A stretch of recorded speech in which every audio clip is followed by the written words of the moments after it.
At the CCA workbench for the Academy of Sports and Outdoors Rigs and Techniques, and we got Jimbo here, Thomas from the Thomas Flyer fame, South Miami, Tuna King. You got to tell us everything you know about tunas. You know, everybody loves tuna fish because, you know, they fight really hard. They're really good to eat. Everybody loves to eat tuna down here. In my opinion, the worst thing you can do to a tuna fish is put some fire on it. I like to eat them raw like you do with sashimi or sushi. And so we're always out there trying to catch them. They're really targeted a lot. They get a lot of pressure on them.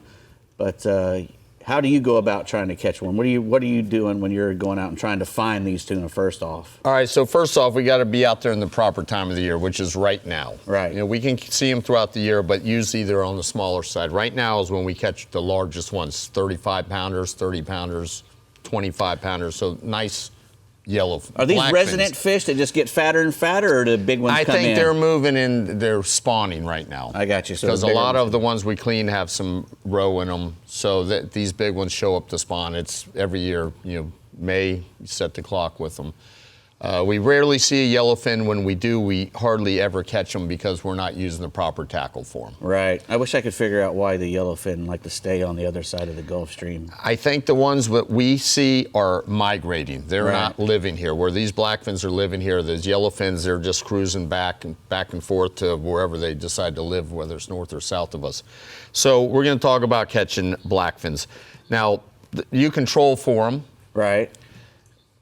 Which typically on the troll, they're going to be on the smaller side. You don't like trolling for them, do you? No, I like to use live bait. Yes, I know. Because they're going to be much larger fish. Right. But you can use just about anything trolling. You know, the cedar plugs, old-time favorite for blackfins as well as yellowfins.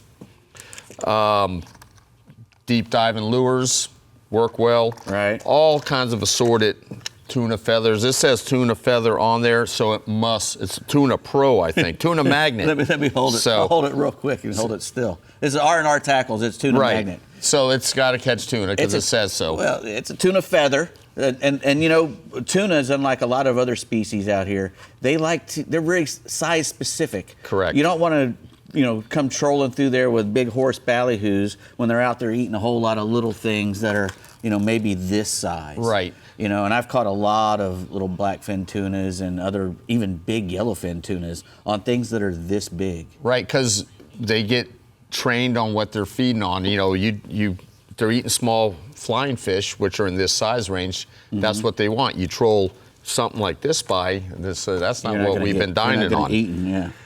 So how are you targeting them out there when you're after them? So depth is the most important thing for these blackfins.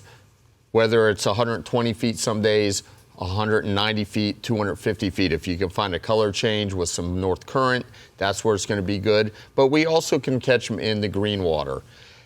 We're typically drifting in the current from the Gulf Stream. So we'll go through an area and get some bites, and maybe that's where they're hanging around. And then if we go a little further north in the drift and we don't get any bites, we'll pick up, run, make another drift through that area and hope to get another fish. Also, we talk with other fishermen, so we find out maybe it's better down at Fowey Light or better at Hauliver Inlet, from one day to the next. You normally start probably where you caught them the day before. Correct, or where we've traditionally caught them, but ultimately they can be anywhere from, you know, throughout our whole region up and down the whole East Coast. Now, when you get out to that range of water that you think they might be in, what are you starting to look for that's going to probably clue you they'll actually be there? So we look for flying fish activity.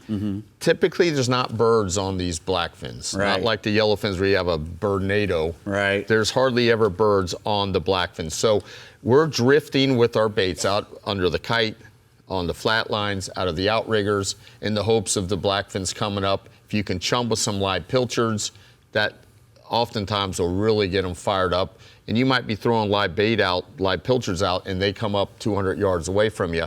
Keep that bait coming. They're going to come up that chump so they can find your baits ultimately. Are pilchards your favorite baits? Is it a size thing or? If we can, pilchards are the only bait we can catch enough of to live chum with. I gotcha. Herrings work just as well. Sardines work great. Goggle eyes. They'll eat just about anything when it comes down to it. But pilchards, if we can get enough pilchards to live chum with, we'll chum with the pilchards, put the herrings out under the kite or the goggle eyes or the sardines. Always using a circle hook? We use circle hooks. We like to match our circle hook to whatever bait we're using, 4-0, 5-0, 6-0 circle hook. You can go down light on your leaders too. We fish 30-pound fluorocarbon leaders a lot of times when the tuners are biting. The only drawback, if you do hook a sail, a lot of times he's going to break that 30-pound leader. You get that bill wrapped up in there. Or if he's jumping, he gets wrapped up, but that's okay. Because you're wanting to get a tuna bite. Correct. But there's a lot of times we go real stealthy with the light leader, and then I'll have a line out with 50-pound and even a piece of wire leader because we're getting some king bites, and we get the tuna bite on that stealth rig. I think being a little stealthy definitely will help improve getting some more bites. Well, beautiful. Well, that was awesome, man. 5 minutes goes fast. It does. I think you might even had some left. I had a little bit. Yes, it does. We proved that theory is true. You caught a tuna and I caught a king. That's right. Boom.